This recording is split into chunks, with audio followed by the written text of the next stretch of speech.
Danes v Pomurskem dnevniku. Slovesnost ob prazniku občine Lendava. Slovesnost ob dnevu reformacije.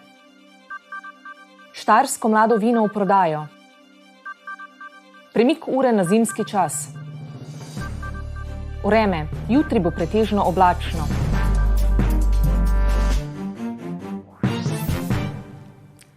Spoštovane gledalke, cenjeni gledalci, lepo pozdravljeni.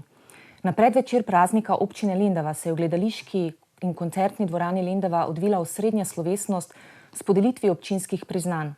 Letošnja slovesnost ob 26. prazniku se je pričela s kulturnim programom otrok iz vrtca, učencev osnovnih šol in glasbene šole ter dijakov srednje šole. Poimenovali pa so ga Vrtiljak življenja. Slavnostni govornik prireditve podžupan v začasnem opravljanju funkcije župana občine Lendava, Ivan Koncut, je v nagovoru spomnil, da je Lendava že od nekdaj veljala za stičišče kultur. Kar nas navdaja s ponosom in spoštovanjem do tistih, ki so ga gradili in so ustvarjali. Hkrati pa pomeni obvezo, da zaradi geografske pozicije in multikulturne sredine krepimo povezovanje in sobivanje različnih kultur in narodnosti v širšem čezmejnem prostoru. Da bi lahko gradili prihodnost, je pomembno, da poznamo svojo preteklost, svoje korenine in identiteto kraja, ki nas definira in hkrati opogumlja, da v teh negotovih in turbulentnih časih s pravo mero optimizma zremo v prihodnost. Ob tem je Koncut spomnil, da nas lahko pozitivna naravnanost opogumlja. Prihodnost gradimo na mladih, zato je vsaka podpora mladim investicija v našo in njihovo prihodnost. V občini teh tednih zaključujemo kar nekaj investicij. Le-te bodo prvenstveno namenjene mladim in mladim po srcu, kot so nov športno-rekreacijski park ob dvojezični srednji šoli Lendava z igrišči za tenis, odbojko, nogomet na mivki, fitness naprave in pub-track poligon, nov prizidek k objektu dvojezične osnovne šole 1 ter nove kolesarske steze. Prizadevamo si tudi, da bi v našo občino pripeljali čim več novih, visoko kakovostnih delovnih mest, da bi naši mladi ostajali doma in svojim delom obogatili življenje v naši prelepi občini. Na slovesnosti so bila podeljena tudi občinska priznanja posameznikom, društvom in organizacijam za obletnice, dosežke in uspehe na različnih področjih, ki prispevajo k ugledu in napredku občine. Plaketo občine sta prejela Nataša Horvat in Ivan Denša. Priznanje občine Lendava je letos prejel državljan Češke republike Bohumil Dufek. Priznanje občine Lendava je prejela tudi skupina prostovoljnih gasilcev Gasilske zveze Lendava, ki je sodelovala pri gašenju največjega požara v zgodovini Slovenije. Priznanje za najlepše urejene naselje v občini je za naselje Gabarje prevzela predsednica krajevne skupnosti Gabarje Helena Antolin Tibaut. Priznanje župana občine Lendava je za svoje udejstvovanje na kulturnem področju prejel Bela Somi. Spominske listine občine Lendava pa so letos prejeli nogometni klub Mostje, nogometni klub Kapca, judo klub Lendava in klub zdravljenih alkoholikov Lendava.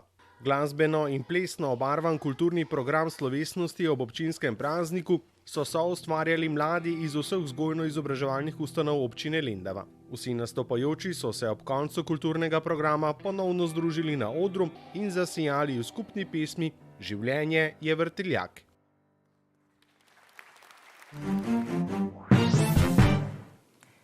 V gledališču Park v Murski Soboti je včeraj potekala slovesnost ob dnevu reformacije. Dan reformacije se kot državni praznik praznuje od leta 1992, za Slovence pa med drugim pomeni rojstvo slovenskega knjižnega jezika. Letošnji slavnostni govornik na slovesnosti ob dnevu reformacije je bil dr. Marko Jesenšek z oddelka za slovanske jezike in književnosti Mariborske filozofske fakultete, ki se je spomnil tudi letos preminulega častnega škofa evangeličanske cerkve Geze Erniše. Njegovo razumevanje reformacijskega nauka ni zazrtost nazaj, temveč moč in navdih za danes in za naprej. Geza Erniša je bil prepričan, da reformacija ni le preteklost, da pomniki niso samo spomin, temveč tudi opomin, zakaj se moramo zavzemati po več kot 500 letih od objave 95 tez. V tem času je marsikdo izgubil vero v Boga, ker je izgubil vero v človeka, v soljudi.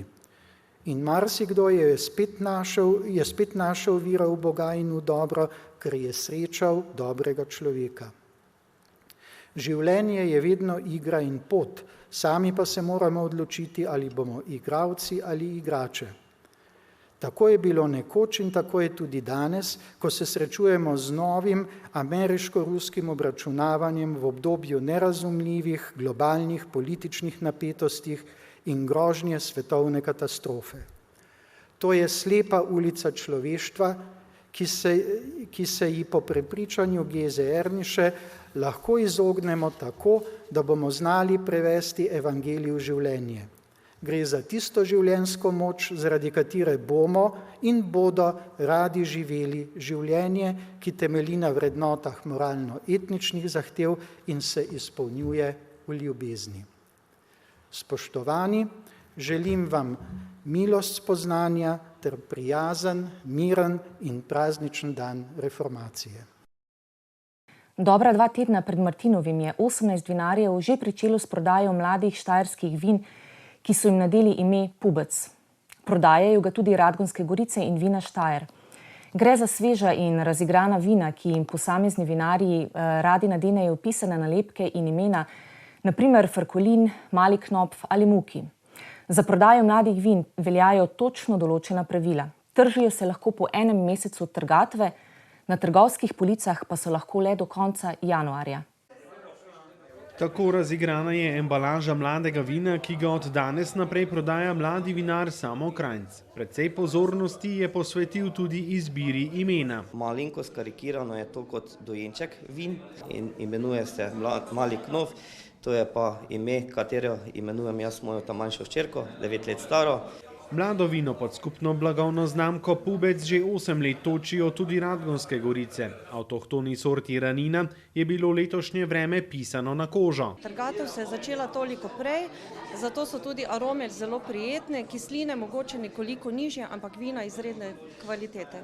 Od trgatve do prodaje mladega vina mora preteči vsaj 1 mesec, prodaja pa se lahko do konca januarja. Zaradi zgodnejših trgatev so imela mlada vina letos več časa za zorenje. In tako so ta mlada vina tudi letos bolje pripravljena. Pridelovalec je imel več časa, da je v kleti tudi ta vina pripravil in tako vino se tudi mora malo umiriti, da lahko gre v promet. 2 tedna pred Martinovim je tako mogoče preizkušati mlada vina, ki sicer povsem še ne razkrivajo, kakšna bo vinska letina. Da se res letnik pokaže, še absolutno da ni. Ampak, bom rekel, je pa zelo lepo, zelo dober pokazatelj, kako letino je. V bistvu, kako letino lahko pričakujemo, kakva vina lahko pričakujemo.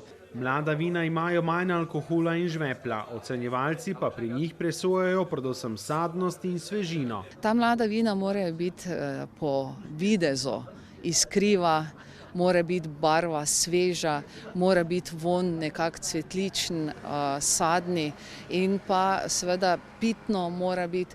18 ponudnikov mladih vin Pubec zato prihodnji petek vabi na salon štajerskih vin, ki bo potekal med arkadami Mariborskega gradu. Na najbolj prijetno, dišeče in zabavno soočenje pred županskimi volitvami, na soočenje naših 18 Pubecov, torej mladih štajerskih vin. Skupni nastop pridelovalcev je v preteklih letih že obrodil sadove in vinarji opažajo, da se prodaja vin povečuje. Da so tudi mladi začeli posegati po dobrih vinih, izbor slovenskih vin je več kot pester, tako da vsakdo najde za nek okus. Salon štajerskih mladih vin Pubec bo tako uvod v za mnoge največji štajerski praznik Martinovo.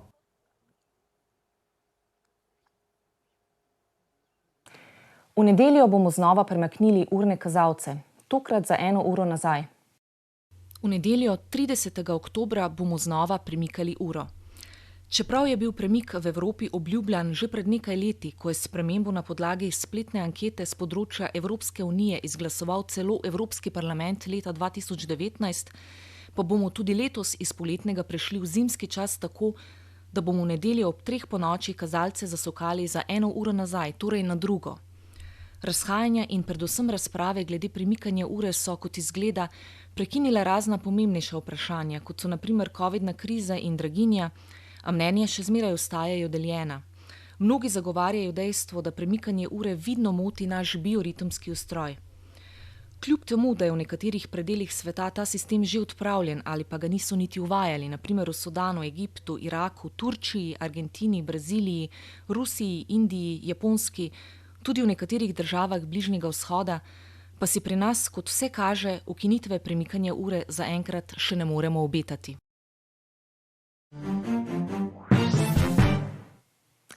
Za konec pa še preverimo, kakšno vreme se nam obeta jutri.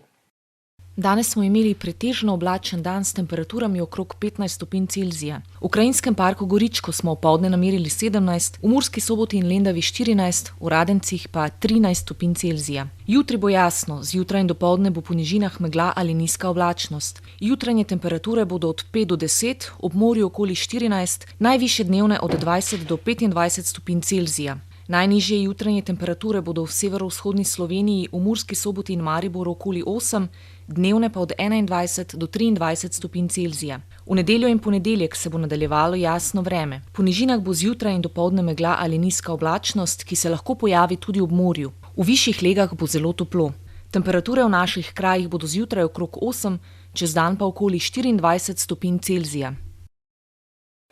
Toliko za danes v Pomurskem dnevniku. Več informacij o dogajanju v Pomurju pa najdete na naši spletni strani www.tvideja.si.